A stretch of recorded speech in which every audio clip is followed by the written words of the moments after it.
And it's John Crump Live, but we're minus John Crump, so I'm not sure. Tony, are you there? Tony's there. Tony's back by popular demand. So we have with us Crocodile Wrestling, Tony Simon. Yeah, obviously Crump is busy on Gay Street, so it's you and I holding it down. Couldn't happen to a great guy. Let me center myself up here. Yes. So hello, everyone. I did bring. Well, first off, I want to make sure everybody knows who Tony is. Tony is Mr. Diversity Shoot, the world's biggest gun bunny. And what does Diversity Shoot do? Second is for everyone, Diversity Shoot. What we do is introduce people to firearms in a safe, inclusive manner using all the touchy-feely keywords out there just to get people to come to the range and shoot guns and actually meet firearms owners. And to do it, yeah, I have to use the words that get on some of our nerves, but it really, we're reaching out to all people, regardless of race, regardless of political party, sexual orientation. We cannot win this fight for the Second Amendment if we just stay in our own echo chamber. So I reach out to others.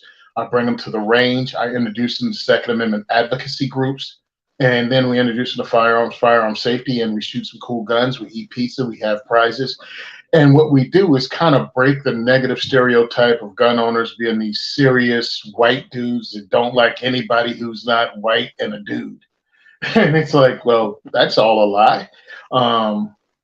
Some of the most welcoming people out there are firearms owners, and we ask people to go to the range all the time, but sometimes it takes somebody else, maybe somebody that looks like them or doesn't look like the stereotype, to break the ice. So that's what I do, and I've been doing it for 8 years.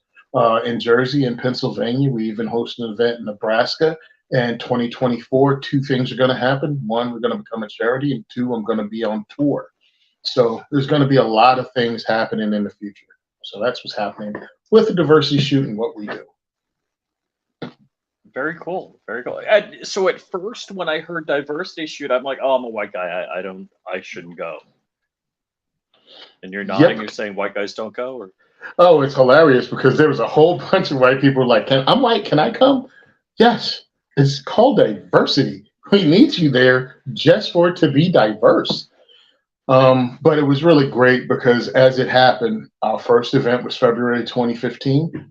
And we had a mixed group then, Black and Hispanic, including a New Jersey State police officer that tried to slide in like 21 Jump Street and pretend he was just a normal everyday civilian with, a cop haircut.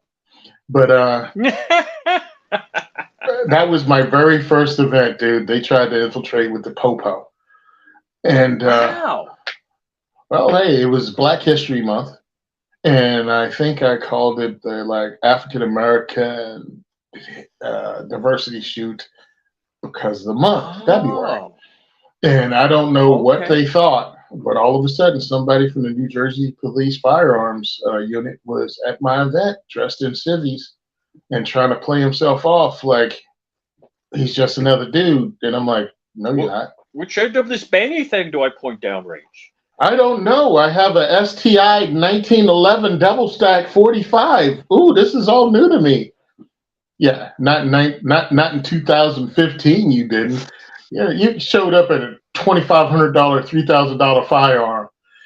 Anyway, he saw what we did. I was like, "Who are you with, really?" And he told me, and I was like, "Oh."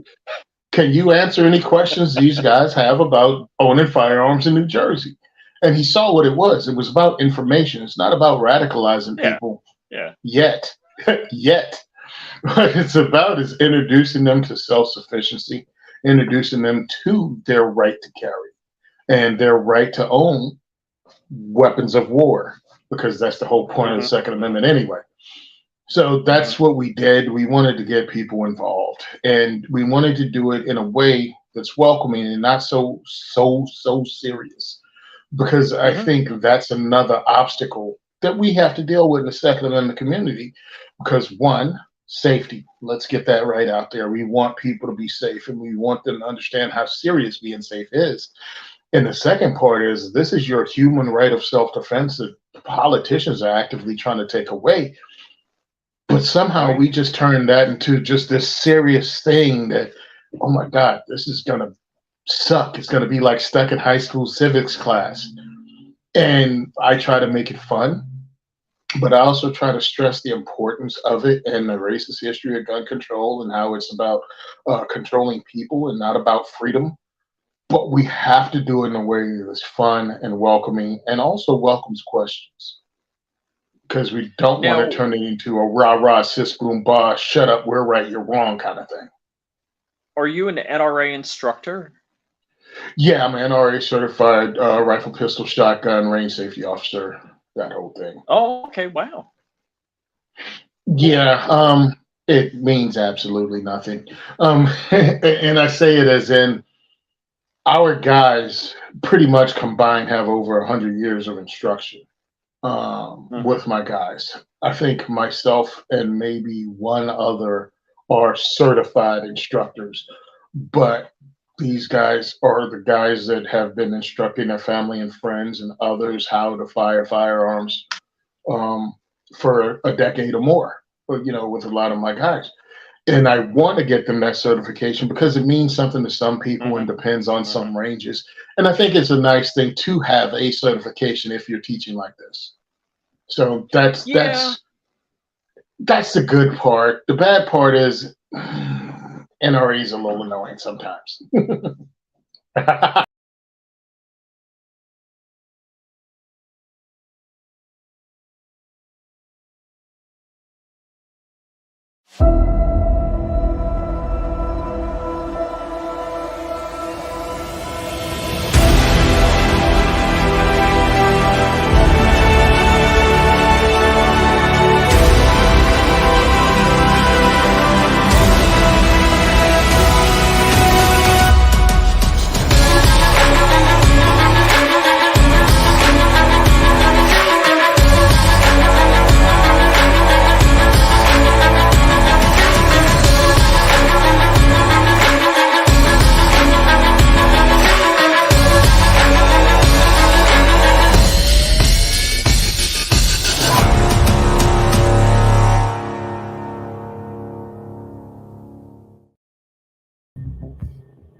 All right, that didn't work.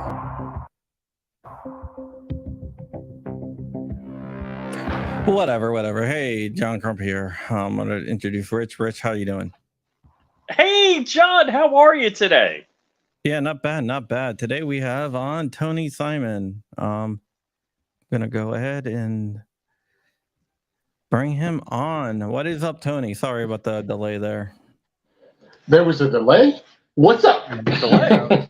we were going for 10 minutes, Crumpy. Well, yeah, I said wait for me, and you didn't, so we're starting over. Well, you said a minute. I waited a minute. And you went anyway. So we're starting over.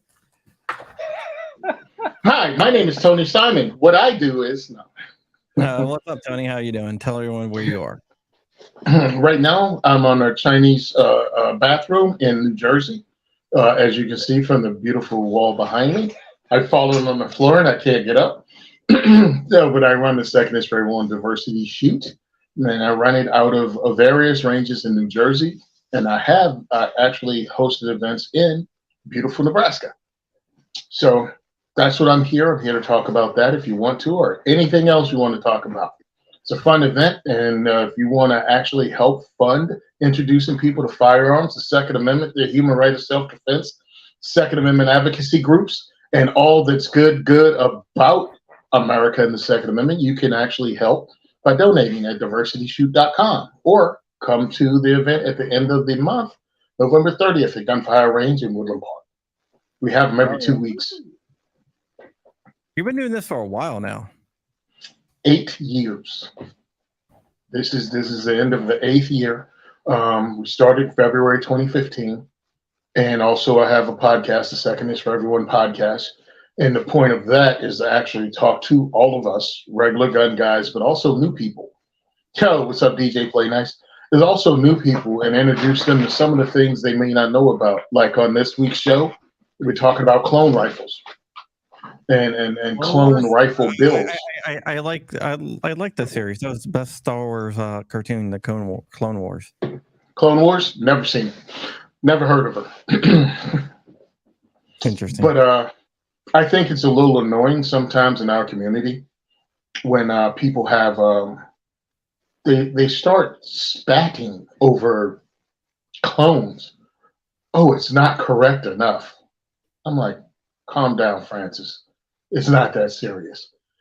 It's like people might want to just have fun and make a build like a Vietnam era build. Maybe even one of those, what do you call it when things aren't in the correct timeline, but they kind of sort of are? Anachronistic? Yeah. What? Anachronistic is the word I was looking for. I have no idea what John said. But yeah, you put a red dot on top of your Vietnam era thing with a riser. Why? Because the sighting system kind of sucked then, and you want to have fun at the range you're aiming at. Nothing's wrong with that. There's a guy that does a YouTube. It's called the YouTube channel called the Fat Electrician. Yeah. He did a whole thing on how they spent $300 million just to find out. Yeah. That what they were doing was a war crime. No, I forgot. What was that one? The war crime. They had the little grenades. Oh, they spent $300 million to find out that a rifle's more accurate if you put an optic on it? Yeah. Yeah. That was great.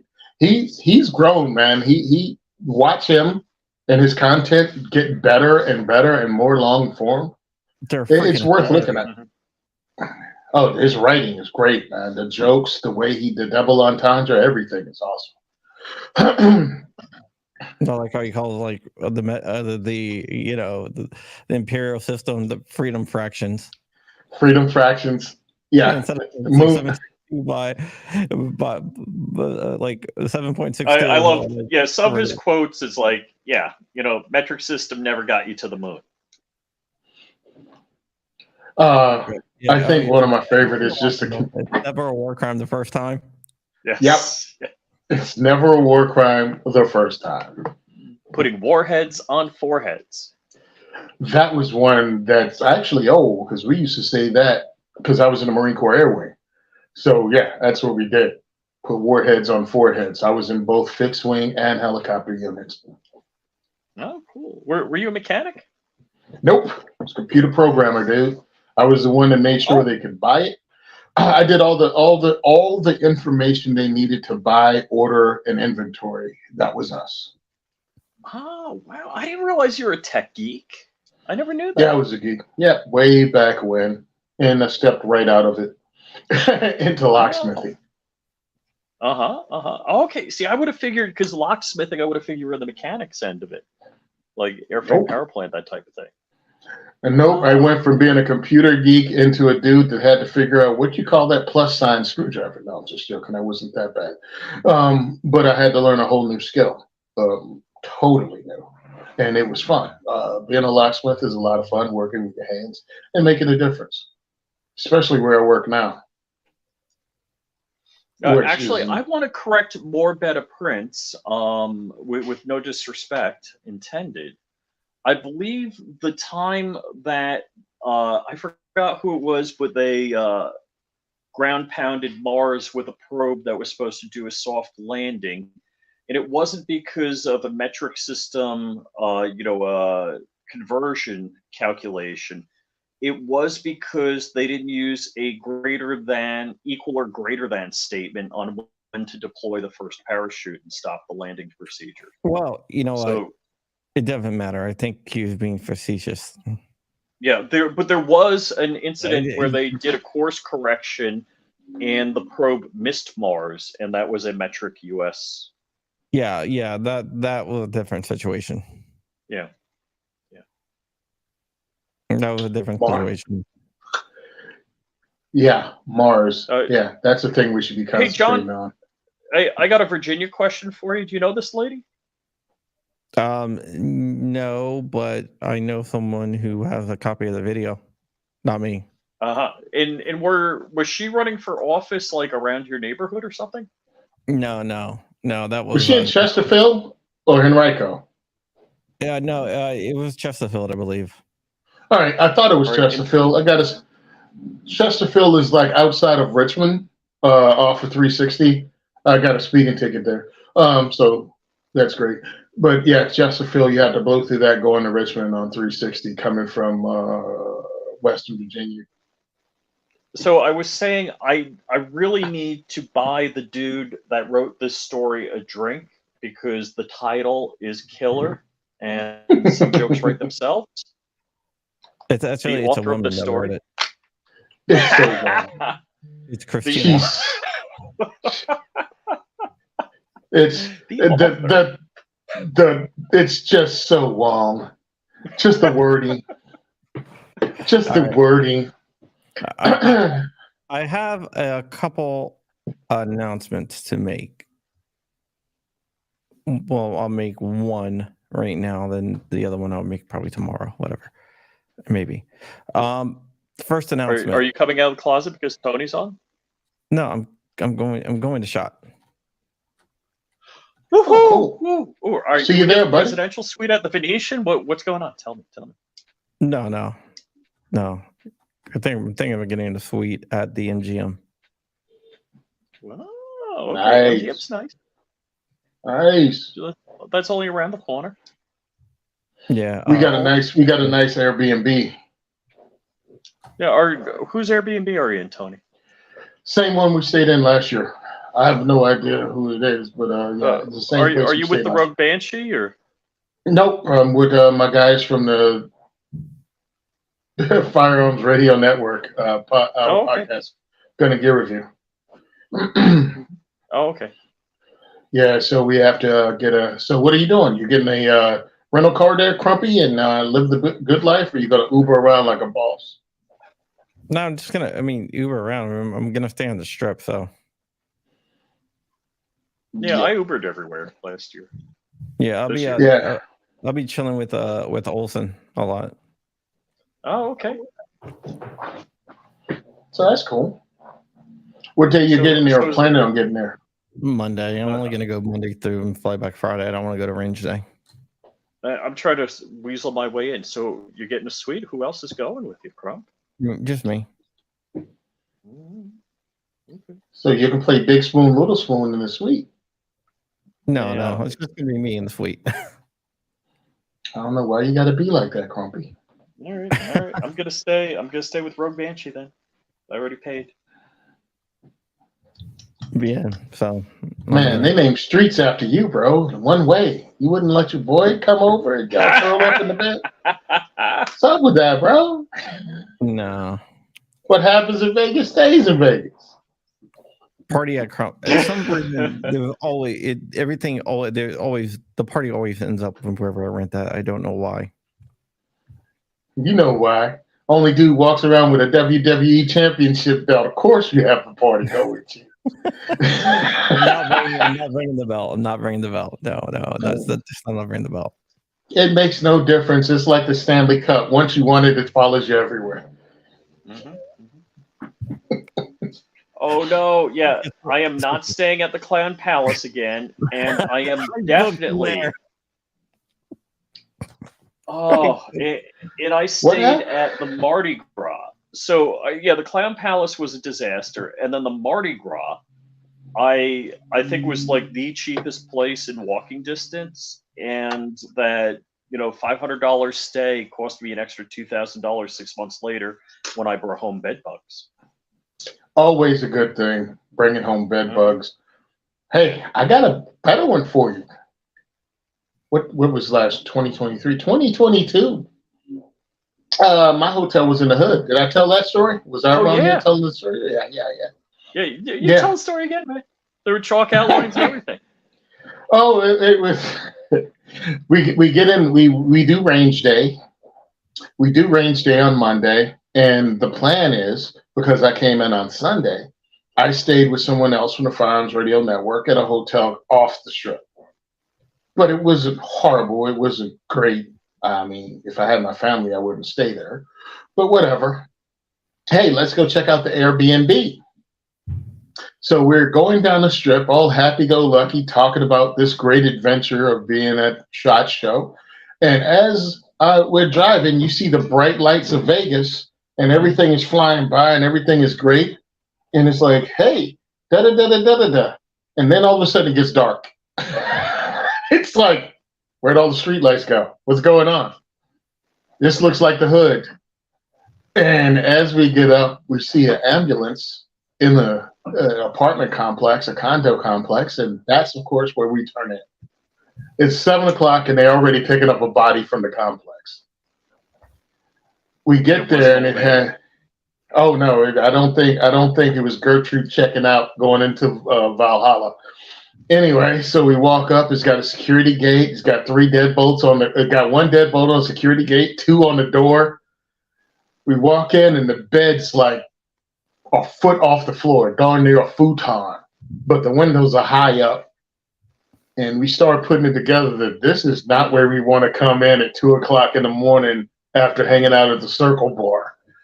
So we call another Uber because that Uber barely gave us time to get out of the vehicle before he pulled off. It just slowed down. And My man was pretty much duck and roll. I'm out. So we call the next Uber. Dude shows up. We pile in the car and get out of there. And I'm like, yo, what kind of neighborhood was this? And my man looked and said, what kind of neighborhood do you look like? He was like, dude, this place gets followed. If you pull in, the cops follow you into the complex because they know you're going in to buy drugs. And as he's saying this, we're getting ready to pull out. A car comes by and pulls in. Cops right on their butt with the flashes going. That was the Airbnb we booked, and I'm like, I am not doing that. So we actually got a nice one in January of this year, and we booked it again for 2024. Oh, cool. So I don't want to die there because I live in Trenton. I've lived in New Brunswick. I've done work in Newark. So yeah, I don't want to go to Vegas and become a statistic. Mm-hmm. Yeah, I was kind of disappointed. Dark's bringing 3 guns with him, blah blah blah, and it's like, nah. I just figure, get through the airport fast. I'm not checking a gun, blah blah blah. I'm like, oh shit. When I checked into the Mardi Gras, I'm like, oh, I really need some heat. Yeah. Well, I'll see what I mean. I have a idea where I'm gonna stay at. But yeah, that's pretty nice. So Crumpy, who twisted your arm and got you to go to SHOT Show? No one. Yeah, and yeah, all right. Your wife told you leave the house. What do we got here? Is that what it is? And you said you were sending me an email. I got no email. Yeah, I haven't sent it yet. I was busy doing other stuff. You'll get it. And so the wife says she's going to take the kids somewhere and you should go to SHOT and have fun? No, I'm just gonna go during the week. I'm not going on the weekend. Oh, what's the weekend got to do with anything? I like to spend it with my family. Oh no, I was wondering what you meant by I'm just going over the week during the week. That's when it is. Yeah. But I'm not leaving like on a Sunday and coming back on like a Saturday. I'm gonna leave on a Monday and come back on a Friday. Yeah, I was looking at that because I might get in the SIG range day, which is on a Sunday, and that would be good. But it's like that means coming in Saturday, and now we're from Saturday to Friday, and I gotta get a different hotel. Wait, range day is what day now? Range day or media range day at SHOT is Monday, but SIG SIG help. has their own range day on Sunday night or Oh, okay. Sunday during the day. Yeah, Hmm. and I'm like, part of me wants to go because one, I know a lot of the people at SIG, or a few of the people at SIG, not a lot, and that would be great. But is it really worth another almost 2 days of hotels in Vegas to hang out with people you already know? I mean, how much material do you get out of it? You know what I mean? Yeah, okay, here's me shooting, another variation of the P320. This week's variation of the P320. Next week they're gonna have 7 more. Yeah, they always have like different variations of the SIG the SIG P320. Yeah, the P320 to P365. It's like they just have this list of SKUs that they, Remember, it's based on the SIG P250, right? Yep, the P250, which I thought it was really a cool idea, and I think I might have been the only one. It was hammer fired, but yeah, same thing. And I thought it was a decent idea, but when it came out with Striker, it took off. Great for them. And also they have the SIG, what do you call it? Spear. They have the SIG Spear that I'm sure they're going to be showing off and having a lot of people finally shoot in whatever the military's cartridge is. Or maybe they'll just do 308. Yeah. Because you never know what the ammo situation is going to be like, since they have this fake run on ammo that's going on right now for no reason whatsoever. Everybody decided to That's spaz because out. nothing's been going sideways in the world, and they just need to sell ammo and guns. Yeah, so all of a sudden, oh, spaz. And I'm like, for someone like me that goes through, a significant amount of ammo, because again, I mean, in 2023, that's this year, right? 2023, I've had 24 events. Oh, We wow. go through ammo, man. I mean, thank God for our ammo lab, which is our sponsor, Ammo Lab. And they gave Nice. us ammo because, bro, when we started this adventure out, it was once every other month. So we had 5 to 6 events a year. Yeah, exactly. We had 5 or 6 events a year. That's cool, but we've been so successful and people want it that we have 2 a month. So that's a significant expenditure for my guys who are volunteers, bringing their own firearms and bringing their own ammo. So again, the ammo sponsor helped out a lot because I was doing this out of pocket. And I was doing it from one event to the next, taking the profits from this event and spending it on everything on the next event, from The Mr. raffle. Beast accounting method. Yeah, yeah, from taking whatever And money we speaking of made. which, we're Nice. sponsored by Gideon Optics, the finest optic you can throw off a bridge and still work. Gideon Optics. Gideon Optics. There you go.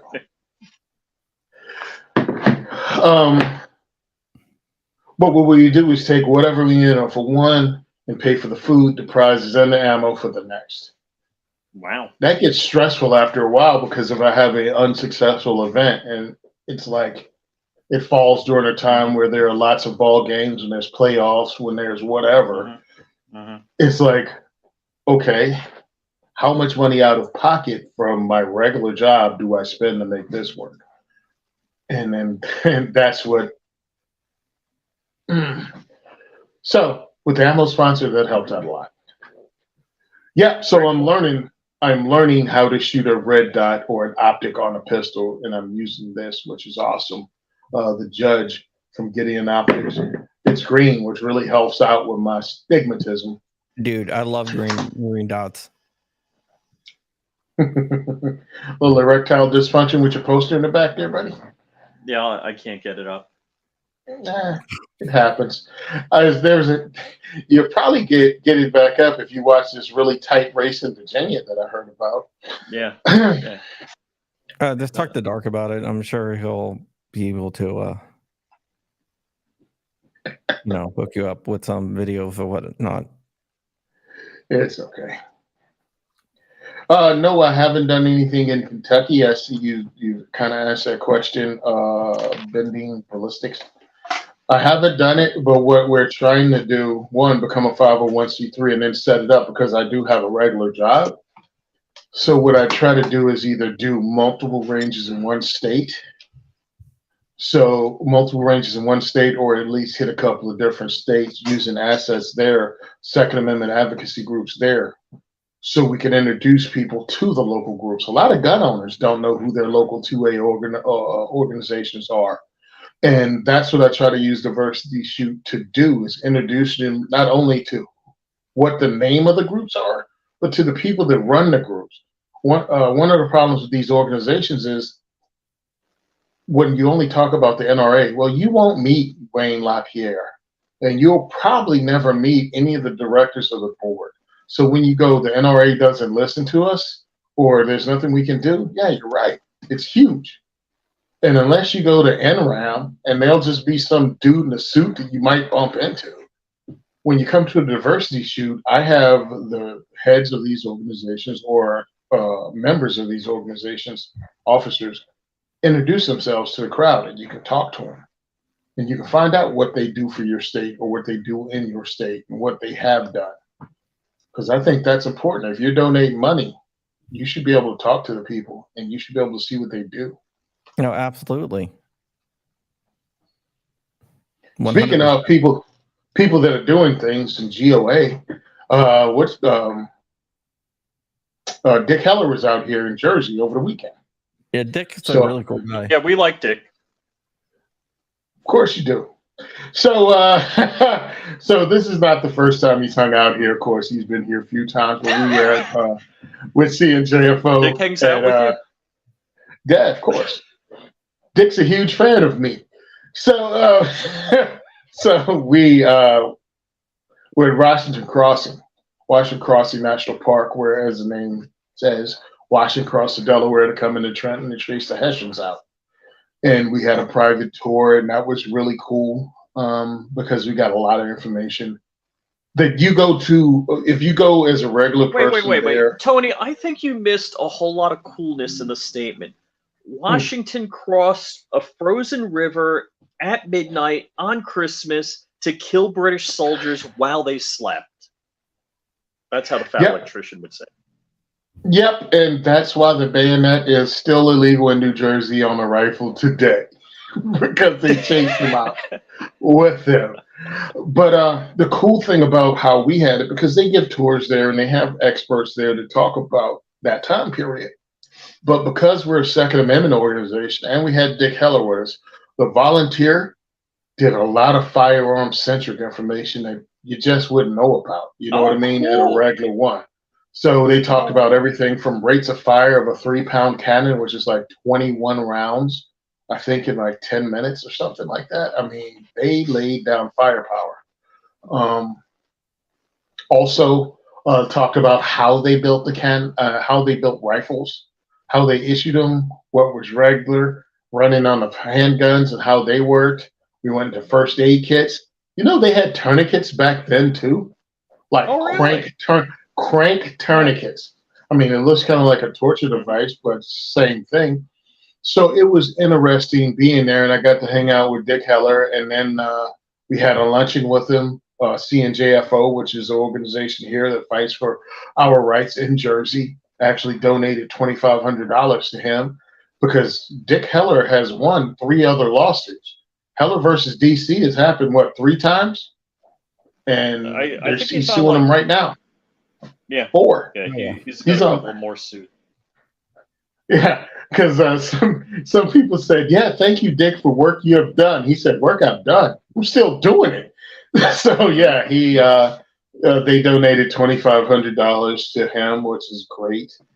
And the fight must continue, man. Anytime you see something, a Second Amendment case in front of the Supreme Court, that has cost $1 million to get there. Mm-hmm. So when you ask, where's our money going? That's why it's important to donate to actual smaller groups, to your state groups, and to groups you see actually putting in the work. Thanks, Yep. DJ Play Nice. Because groups in your state handle your state. Understand a national level group like NRA can't support every lawsuit, and even GOA, they can't support every lawsuit in every state. They have to pick and choose. Right. But when they do show up in a state like New Jersey, because they're in on the lawsuits here in Jersey, GOA, NRA, CNJFO, NJ2AS, all of them have gone and dogpiled on the cases that they feel are important on a national level. Because once they get to the Supreme Court, these wins on the Supreme Court level cover the entire United States. Yeah, that's one of the things that a lot of people don't understand. They're like, well, why isn't GOA doing this, or why isn't GOA doing that? And it's like, we're doing a lot. It's just that you have to pick and choose. There's not enough bandwidth, not enough funding to do everything. And almost every state is coming out with some anti-gun thing. I mean, think about this. Would it even be possible for GOA? Again, I said it takes $1 million to get to the Supreme Court. That would be one case in each state would be $50 million. Like it's not happening. Nobody's donating that much money to any one organization. Yeah. So yeah, they have to pick and choose their fights. And one of the reasons I say go with your local is because if GOA does not come out to fight the assault weapons ban in your state or in a township that tries to do something corny, that's when you need to depend on your local Second Amendment organization. And I tell people you can join them because they do need the funding, or you could at least join their newsletter so you know what's going on. Don't be blindsided. At least be aware. Learning stuff is free. I understand it ain't fun. I understand you just want to do hood red stuff with your friends at the range. But we have to stay in the fight. And that's one of the reasons at Diversity Shoot, I try to get cooler guns in for people that are already in the firearms. So we've had the Largo Alien here at the range. Oh, wow. Yeah. I've pretty much fired a couple hundred rounds through that thing over the years. And when we had it in Pennsylvania, we had full auto, so we had MP5s, we had Tommy guns. We had guns in here that even if you own firearms, you'd be like, oh, for $20, I'd like to get there and check that out. And now I pull a switcheroo on you and I introduce you to people like CNJFO. I introduced you to Heller Foundation because Christy came up here a few times and supported the work we did. And she can talk about it. I introduced you to Hold My Guns, and Sarah over there, she's actually supported the work we do. So that's the things I try to do to get regular gun owners also. Because we can't mess around. We actually have to activate all firearms owners on both sides of the political spectrum. And that's something that a lot of conservative gun owners or Republicans, they make noises and they're like, well, why would I even teach a leftist or a Democrat, or listen, stupid. A Democratic lawmaker is not going to listen to your Republican ass.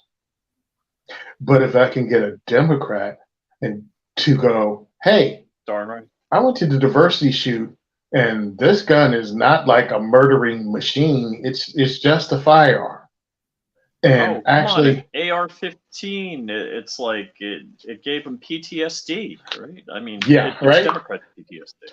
Dude, it is the greatest thing in the world. And one of the best videos I have is of a 92-year-old black lady from New York City at my event.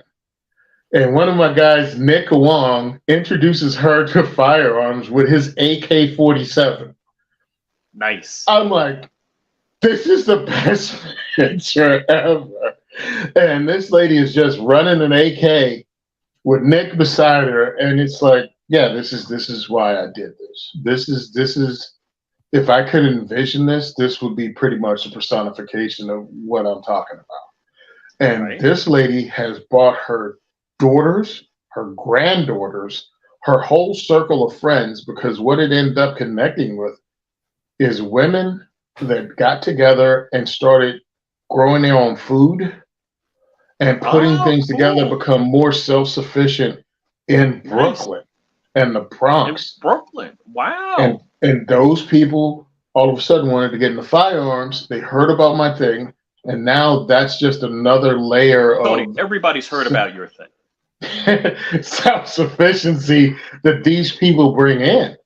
And I have blacks, Hispanics. One of the guys there, he came from a martial arts school that he ran. He's 72 years old. He came out to my event and he brought a bunch of people from his dojo. Again, introducing them to firearms and the Second Amendment advocacy and the groups that fight.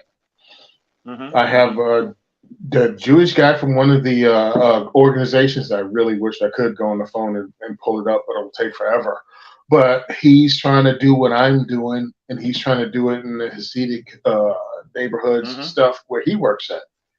I don't have a There's super. a Hasidic temple down here, and they are armed to the teeth. They know all about it. And my thing is, a lot of people are learning because I love when people want me to take some side on this Arab-Israeli thing. How's this? Regardless of what sides you own, you should be able to protect your home and those you love with a firearm. Bingo. Let's roll right there. My other thing is this: if your government's stopping you from being armed, and the only time they want to give you firearms is when the government itself is threatened, you need to change up that government because they're willing to Right. use you as cannon Oh, hell fodder, yeah. but never give you your rights. That's wrong. Well, I can't believe the United States is like, well, Israel, we'll give you money as long as you don't use guns in Gaza in civilian hands. Yeah. And I just saw Israel just handing out friggin' ARs off a picnic table. So I think they said get bent. My whole thing is this. This is a human right, and a lot of that touchy-feely shit goes out the window once bodies start hitting the deck. Oh yeah, yeah. And I think people can get along, and governance is what can't be trusted. It's funny. My entrance into the gun community. It's funny. I would say I didn't grow up with guns. My dad had some hunting rifles, but he's like, I'm putting them there. You will never touch them. And that was my education from my father about firearms. And he gave us, a incredibly stern warning, and we forgot they even existed. That was. But I always felt like, hey, growing up in New York, with the land to know that the Second Amendment was my right, and this is bullshit. And I was consulting in Minnesota, and one of my coworkers was doing instruction. He's like, "Hey, want to come to my class?" I'm like, yeah, I got nothing to do. I was on site in Minnesota. I'm like, yeah, I'll hang out with you for Saturday, sure. And he's like, so you gonna get your permit? I'm like, yeah, I might as well, file for my permit as a non-resident in Minnesota. I didn't have to go to, oh gosh, what county is Minneapolis? I forget. But I didn't. They're like the land to know. But like the next county over, the sheriff like rubber stamps and does like a super cheap rate. So it's like, Yeah. I went over there, boom, got my permit. Next time I flew home, I bought a gun, bought a travel safe, brought it back with me, started carrying. Yep. My whole thing is you're your own first responder. People say things are cliche. Well, things are cliche for a reason. I mean, is water wet a cliche, or is it just a fact? Right. You're going to be the first one at your emergency. Ooh, How you handle that? Hennepin County. Yep. Yeah. How you handle yourself at that emergency dictates whether you see the sun come up again. Why not have the skills and the tools to be able to make sure you can do that? One of the podcasts I'm on is Self-Defense Gun Stories.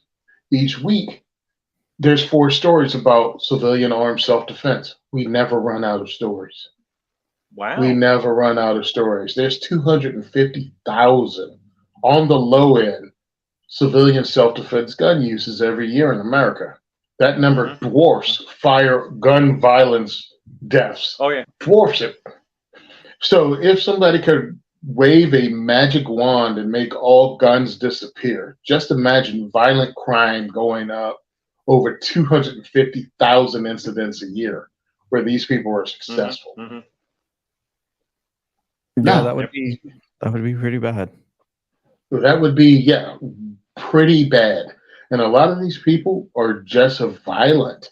Some of these incidents, because you think everything is robbery. No, it's not. Everything is not robbery. Everything is not people coming to get drugs. It's just some crazy people that want to hurt human beings.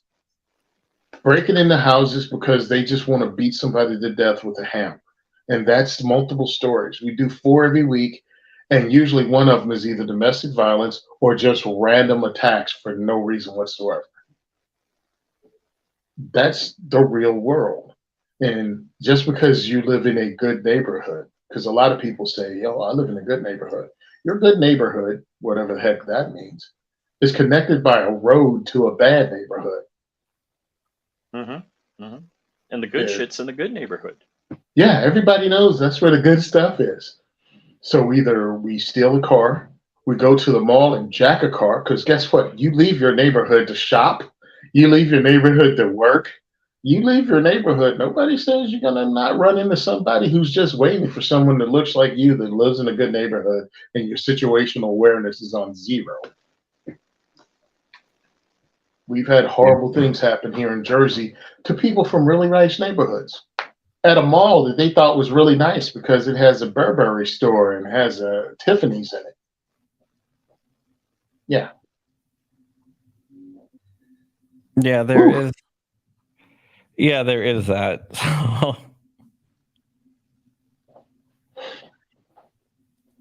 Yeah, there is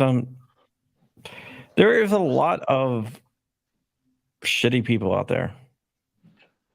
There's shitty people out there, and now because of politics and that, the powers that be are allowing crimes to go unpunished, then it's increasing the number of crimes and audacity of some of these people. No, definitely. And it's like they're also, some of the same people are wanting to defund the police and also disarm Americans. They have a civilian disarmament agenda.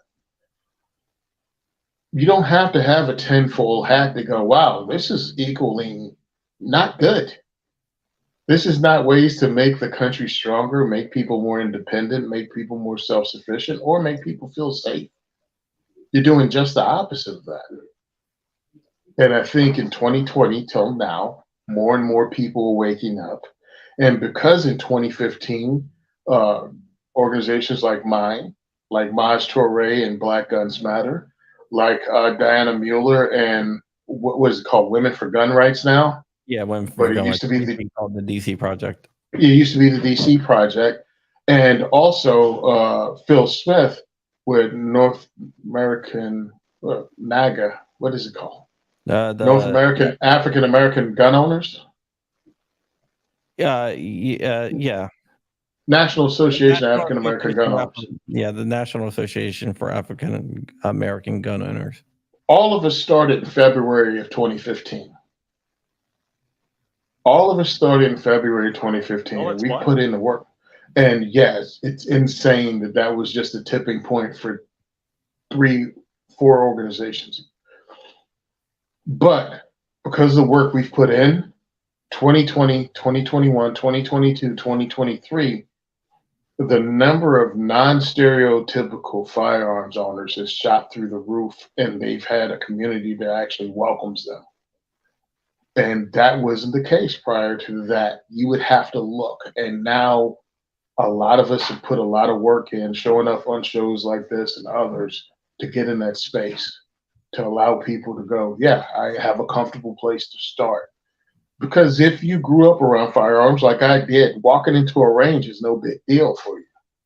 But if your entire life you've been told guns are evil and anybody that owns one is a racist, it takes a lot to walk into that building that's intimidating over there. And even pick up a firearm or know what gun to use, or even firearm safety if you've never had it. So I think it's a good thing. Black Guns Matter, all these organizations are out there doing the work to try to grow this community, because it's going to take an effort. It's just not going to happen. Now, do you think that some people think they're going to walk in there and see a bunch of rednecks in camo saying like racist stuff or something? Yep, it's the most ridiculous thing, but understand if that's all you've ever heard, if that's all you ever heard, then it has to be true.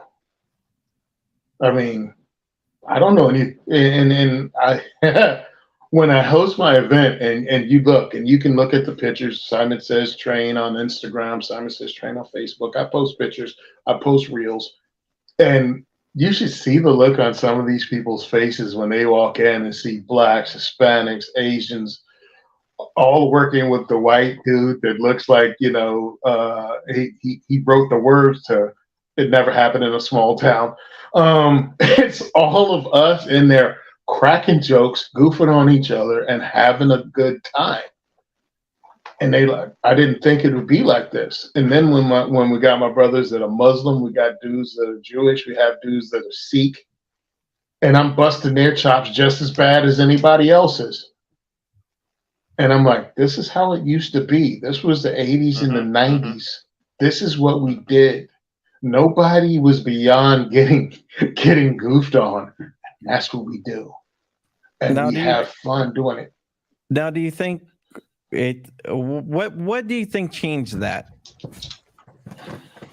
What changed being able to actually have fun and goof on each other? Yeah, everyone being offended by everything. Oh, very simple. And I saw it happen, and I said something then. Doesn't make me a genius. It just makes me somebody who saw through bullcrap. Political correctness.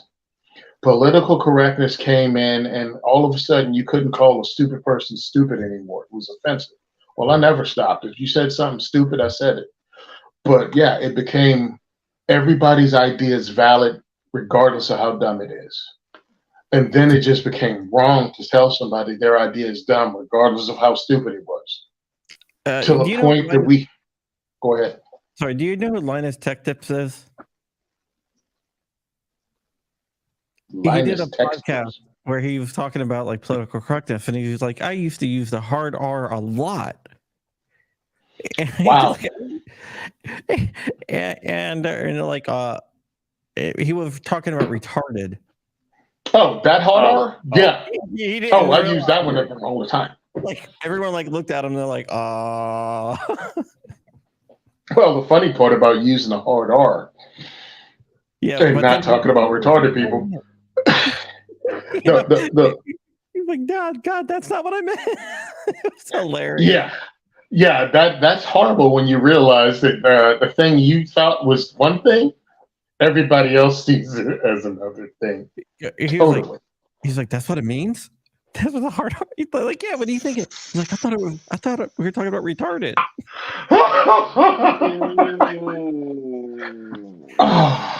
It was hilarious. You just see him, like there's look of horror in his face when he realized. When you're trying to recalculate, it's like, wait a minute. That's like the news where the guy calls in and it's like, hey, we want to wish happy birthday to Nick Gurr. And the girls, the ladies are saying, and happy birthday. It's like, then the one realized. Do you see the look on her face? It's like, oh, we've been had. Bro, we had fun in the 80s, 90s, 2000s. We goof on each other. Everybody knew it came from a good spot. And then you started to project this crap on the people that if they didn't agree with you, then they are racist, they are sexist, they are misogynist. I had to look up some of these ists that I was somehow because I didn't agree with you. Yeah. I'm like, no, not at all. I just think you're wrong. Well, I gotta say, I'm like, if I admit to being a racist, misogynist, homophobe, whatever else, can we just talk the facts? And that's the annoying thing. Let's just take that off the table. Now can we talk the facts? Because now we're to the point that somehow, if I don't agree with you, I hate you.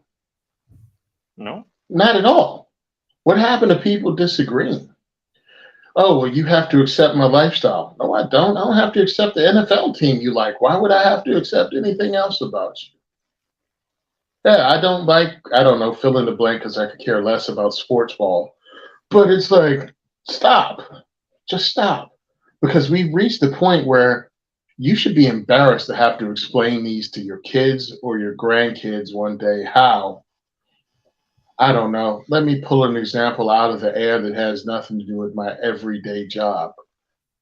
When male inmates can say they're female and you box them up and ship them to a female prison and then get all of a Hold on, sudden shocked when female I gotta inmates send a end up message to pregnant. Matt Hoover.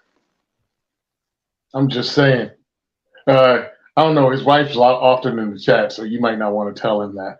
But yeah, all of Yeah, a sudden, guys said they identify as women and they sent them to a female prison. And then we're all shocked when female inmates started getting pregnant. I don't know how girls do that to each other, but no. mhm. And here's the crazy part. We all have been talking about the class action lawsuit that may happen because inmates can't have consensual sex. The females with the penis and the females without the penis, if you want to use today's cornball math, cannot have sex consensually. So that means they were sexually assaulted and the institution allowed it to happen. Both parties. I'm just saying. Girls have vaginas and boys have penises. No, they don't, unless the boy says he doesn't and the girl says she does. I'm like, oh my You God. know that's from, right? Yep. Kindergarten Cop, isn't it? Yeah. So my whole thing is we got to the point from political correctness to just fantasy bullcrap. Now, I have friends and associates that are trans, and I don't remember any of them actually saying they're women. They just said they were trans. Cool. Mhm. Totally get it. Well, I mean, totally get it as in this is what you are. You're my friend. I don't care. But you're not trying to tell me you're something else. And by the way, with pronouns, I took summer school from 10th grade, 11th grade, and 12th grade, and I had to take English every year. It's obvious I don't know what a pronoun is, so quit trying to get me to use the right one. I have no effing clue. Just tell me your damn name. Okay? Can we do that? That's cool. What's your name? I'll call you by it. Let's see. Hold on. I got my pronouns listed here. Well, I can definitely say for one thing I do want to say is that I have no idea what I was going to say. Oh no, that I hate when people use pronouns like they. They is freaking Plural. Are there multiple of you? Have multiple. Yeah. If you have multiple personalities, go ahead, use play. I mean, play. I just want to share my pronouns: Star-Lord, Savior of the Universe, Ultra Magna, and Squadron Leader. And if you guys can make crap up, I am just as good and creative. Zem, stop it. And we've been through this before. We've been through this with people making up words and trying to get you to accept them, and they fall by the wayside.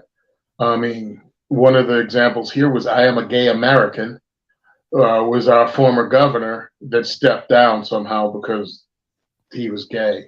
It's not why you step down. You step down to avoid the arrest and the convictions.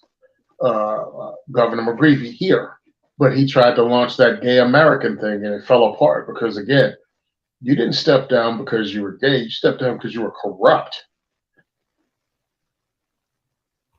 Whoever you are, I respect you as a human being. Hell, I'm a Christian. I love you as a human being. Mm-hmm. But stop trying to force things upon us. And again, it's part of the divisiveness. Instead of bringing people together, they're trying to split people apart. Again, I have friends that are trans and no one's trying to pretend to be anything. They are who they are. But these are people that were trans in a time where that crap could actually get you killed. That could get you lose your job, could get you actually attacked in a parking lot. These are people that did the hard work, not somebody that came in because it was trendy or it was something they saw on TikTok. And if you act as if somehow none of those people exist, not only are you a liar, you're insulting my intelligence. There are people that are just attention whores that want to jump on the latest trend. And I have friends that put in work and risk everything and have family members that no longer speak to them and lost lifelong friends because they were trans.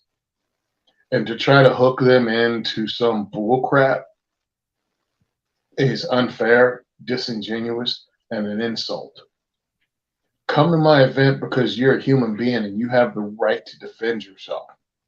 But don't come in thinking you're going to be special because you're just like everybody else. That's it. Nothing makes you more special than the next person. And if you can't have that, keep your ass at home. I don't need you at my diversity shoot. Well, there you go. Tony. Go, That's Tony. all. Birthday. You human beings. You human beings. I love you. You should have the ability to defend yourself and your family. But to be able to maintain that ability, you're going to have to actually exercise your strength as a citizen that's actively involved in politics. It sucks. I don't like it either. But you have to let your voice be heard, or these people are going to take your rights away regardless of what it is. If you haven't figured it out yet, there's no political party that loves you. The government is not your best friend, and the government does not have your interest at heart. You have to take care of you and yours. And really, by you and yours, I mean all Americans. Stop letting them divide us, because that's why they do it. Think about when this started. Now, all of us are older and old enough to know when the first trans in the bathroom bullcrap hit in Chapel Hill, North Carolina. Remember that a few years ago, the women's bathroom in Walmart? Yeah. And I'm like, okay, yeah. Again, I'm from Virginia. I'm from Southern Virginia. I school shop in Chapel Hill as a kid. Most people couldn't find Chapel Hill with both hands and a map. Why is that a big thing? Why is that? And I was like, it was a whole agenda to help divide people. Just like when everybody came together, and a significant amount of Americans of all races voted for Obama. It was like, holy crap. I couldn't believe it as a black kid that was born and raised in Southern Virginia, that we had a black president in my lifetime, in my 30s, dude. We had a black president. I'm like, holy crap. Because again, born and raised in Southern Virginia, went to school in Mississippi, stationed in South Carolina. I didn't think things would happen this quickly. And then almost immediately they start breaking us apart based on race with the Beer Garden Summit and all kinds of that crap. Yep. But that's when it started. That's when Obama said, called the guy is racist and everything because he took the other guy at their word. Then the video came out. Like, whoops. And here's the crazy part. Again, being a locksmith, you know how many people who have been locked out of their homes on the first day of ownership that I would have to show up and they have nothing that says that's their house because they just moved in. People never realize that you have nothing that says your house is your house when you move into your house, unless you have the real estate. And that's probably locked up in the house too, when you lock yourself out of the door. So yes, having police ask you for ID at a house and you can't prove it is something I've dealt with throughout my career. But it's easily handled if everybody takes a step back.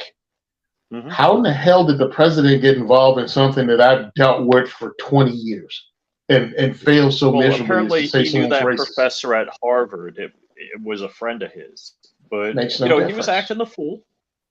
Yeah. Now, I mean, I've had it happen, and people can show me at least after I let them in, because after I let you in, and this is not your house, and you're running amok, I'm calling the police, and they can haul you away. But I actually had a situation where the daughter, the girl, it was a girl. She was at Rutgers, Korean. Her boyfriend was living with her, but didn't supposed to be. And he went to pick her father up from the airport and then realized he locked his keys in the house. Now, no chance to clean up, no chance to anything. He's living with this girl. And I'm like, whose house is this?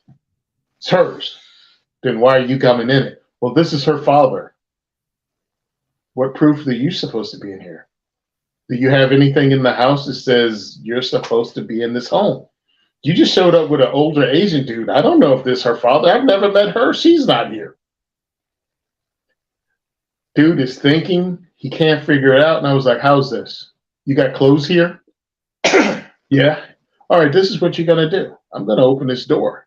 You better show me some pictures of you and her somewhere in this house Her dad better be in a photo. Oh, and you're changing outfits and they better fit, or I'm calling the cops. It's that simple.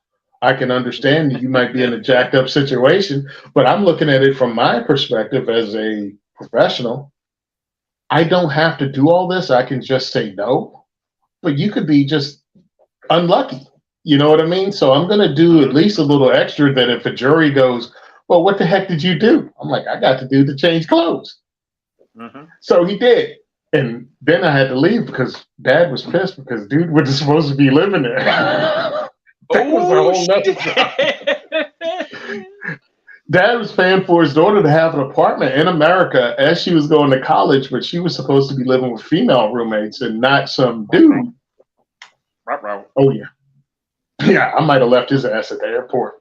Yeah, I can't get to your dad. Sorry. I'm busy kicking in the apartment door and moving all of my clothes out. Yeah.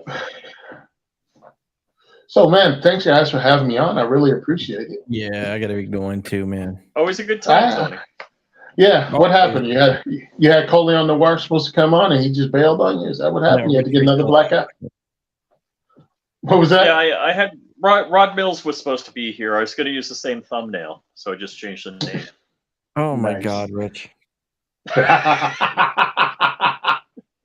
Hey, never let a good joke go to waste. Oh, well, all I gotta say is I am so glad that it's Tony and not someone else who would take that joke a little bit more offensive. Oh, I'm totally offended. I'll never speak to you guys until I speak to you guys next time. Alrighty, buddy. Insane. Thanks for coming on. No problem. Well, we'll be back tomorrow. I will see you guys later, and bye.